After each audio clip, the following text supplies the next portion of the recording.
So K2 BTech S2 സ്റ്റുഡൻസിൻ്റെ maths exam ആണ് നാളെ. സോ ഫസ്റ്റ് തന്നെ നിങ്ങൾക്ക് എല്ലാവർക്കും ഒരു ഓൾ ദ ബെസ്റ്റ് ആണ് ഞാൻ പറയുന്നത്. ഇനി കുറച്ച് ടിപ്സ് പറഞ്ഞുതരാം. ടിപ്സ് എന്ന് പറഞ്ഞാൽ ഫസ്റ്റ് തന്നെ ഞാൻ പറയാവുന്ന പ്രധാനപ്പെട്ട ഒരു കാര്യം എന്ന് പറഞ്ഞു കഴിഞ്ഞാൽ നിങ്ങളുടെ 7 മാർക്കിൻ്റെ ചോദ്യങ്ങൾ എന്തായാലും ഫസ്റ്റ് എഴുതാൻ ശ്രമിക്കുക. 7 മാർക്ക് എന്ന് വെച്ചാൽ ടോട്ടൽ 14 മാർക്സ് ആണ്. എനിക്ക് ഞാൻ A B ഉണ്ടാവുമല്ലോ, അത് ഉദ്ദേശിച്ചത് 14 മാർക്സ്. അത് പാർട്ട് ബി നിങ്ങൾ ഫസ്റ്റ് എഴുതണം. എൻ്റെ പേഴ്സണൽ റിക്വസ്റ്റ് ആണ്.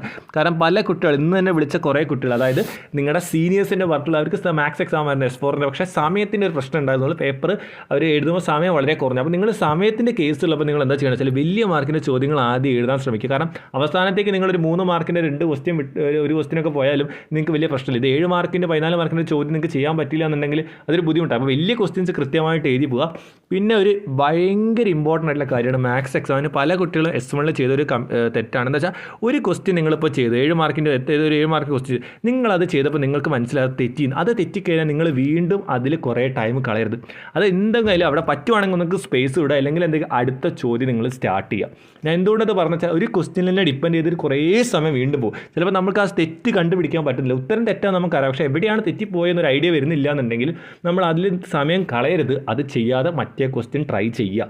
ഓക്കെ, അത് കൃത്യമായി ചെയ്യുക. പിന്നെ 3 മാർക്കിൻ്റെ ചോദ്യങ്ങൾ അത് ശേഷം ചെയ്താൽ മതി അവസാനത്തേക്ക്. അപ്പോൾ ഇതാണ് ഫസ്റ്റ് പറയാനുള്ള കാര്യം. സെക്കൻഡ് പറയാനുള്ള കാര്യം ഇതാണ്.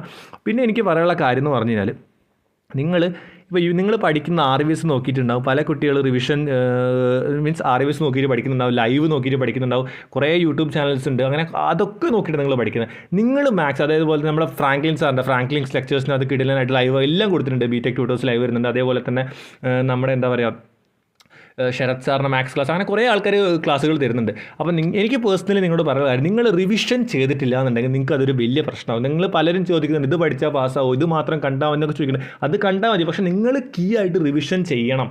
അത് മാത്രം കാണുമെന്ന് വെച്ചാൽ നിങ്ങളത് കാണണം, അതിൻ്റെ ടൈപ്പ് ഓഫ് ക്വസ്റ്റ്യൻസ് മനസ്സിലാക്കണം, ആ ഒരു പാറ്റേൺ മനസ്സിലാക്കണം, ആ ഒരു രീതിയിലെ പ്രോബ്ലംസ് എക്സ്പെക്ട് ചെയ്യുക. അതായത് ആർക്കും ക്വസ്റ്റ്യൻ പേപ്പർ പ്രെഡിക്റ്റ് ചെയ്യാൻ പറ്റില്ല. ഒരു പാറ്റേൺ പറയാൻ പറ്റും. എല്ലാ വർഷത്തെ പ്രീവിയസ് ഇയർ നോക്കിക്കഴിഞ്ഞാൽ നമുക്കൊരു ഐഡിയ കിട്ടും, ഇതെങ്ങനെയായിരിക്കും ക്വസ്റ്റ്യൻസ് ഫ്രെയിം ചെയ്യുക എന്നുള്ളൊരു ഐഡിയ കിട്ടും. അപ്പോൾ ആ ഒരു പാറ്റേൺ കിട്ടും. ട്വിസ്റ്റ് അങ്ങോട്ടും ഇങ്ങോട്ടും മാറാം, പക്ഷേ എന്ന് വെച്ചിട്ട് നിങ്ങൾ അതേ ക്വസ്റ്റ്യൻ അല്ല എക്സ്പെക്ട് ചെയ്യുന്നത്. ആ ഒരു മോഡലിലുള്ള ക്വസ്റ്റ്യൻസ് വാല്യൂ വേണം മാറ്റാം, ചിലപ്പോൾ ചെറിയ ട്രിക്ക് പറ്റും. അപ്പോൾ നിങ്ങൾക്ക് അത് ചെയ്യണമെങ്കിൽ നിങ്ങൾ ആ പാറ്റേൺ ആണ് കൃത്യമായിട്ട് മനസ്സിലാക്കുന്നത്. കൂട്ടത്തിൽ സ്ട്രോങ് റിവിഷൻ അതാണ് നിങ്ങൾ ചെയ്യേണ്ടത്. മാത്സ് എക്സാം പഠിക്കുമ്പോൾ ഞാൻ പലപ്പോഴും നിങ്ങളോട് പറഞ്ഞിട്ടുണ്ട്, പ്രോബ്ലംസ് നിങ്ങൾ ഒരു ടോപ്പിക് ആണെങ്കിൽ അതിൽ 4 പ്രോബ്ലം ഉണ്ടെങ്കിലും ഒരു പ്രോബ്ലം വൃത്തിക്ക് ചെയ്യുക. ഓക്കെ, ഒരു പ്രോബ്ലം നന്നായിട്ട് പഠിച്ച ശേഷം ഒറ്റയ്ക്ക് ചെയ്ത് നോക്കുക. അതിനുശേഷം ബാക്കി പ്രോബ്ലംസ് നോക്കുക. ഇങ്ങനെയൊക്കെയാണ്. അതായത് ചിലപ്പോൾ ട്വിസ്റ്റ് വരും, ആ ട്വിസ്റ്റ് ഭാഗങ്ങൾ മാത്രം ഒന്ന് ജസ്റ്റ് ഒന്ന് ട്രൈ ചെയ്ത് നോക്കുക. അങ്ങനെയാണ് നിങ്ങൾ ഓരോ പ്രോബ്ലംസ് വർക്കൗട്ട് ചെയ്യുന്നത്. നിങ്ങൾ ചെയ്തിരിക്കുക. ഇനിയുള്ള സമയത്ത് നിങ്ങൾ റിവിഷനാണ് ഏറ്റവും കൂടുതൽ ഇമ്പോർട്ടൻസ് കൊടുക്കേണ്ടത്. പുതിയ ടോപ്പിക്ക് പഠിച്ച് സമയം കളയണ്ട, അല്ലെങ്കിൽ നിങ്ങൾക്ക് പഠിച്ച കാര്യങ്ങൾ വീണ്ടും മറന്നു. റിവിഷൻ ചെയ്തതിന് ശേഷം മാത്രം നിങ്ങൾക്ക് ടൈം ഉണ്ടെങ്കിൽ ന്യൂ ടോപ്പിക്ക് നോക്കുക. ഓക്കെ, പിന്നെ നാളെ രാവിലെയൊക്കെ പറ്റുവാണെങ്കിൽ നിങ്ങൾ കുറച്ച് സ്ട്രോങ് ആയിട്ട് റിവിഷനും കാര്യങ്ങളും ചെയ്യും. അപ്പോൾ ഇതൊക്കെയാണ് നമ്മൾ ബേസിക്കലി ചെയ്യേണ്ടത്. പിന്നെ പ്രീവിയസ് ഇയർ ക്വസ്റ്റ്യൻ പേപ്പറിൻ്റെ ഒരു വീഡിയോ ഞാൻ ചെയ്തിട്ടുണ്ടായിരുന്നു.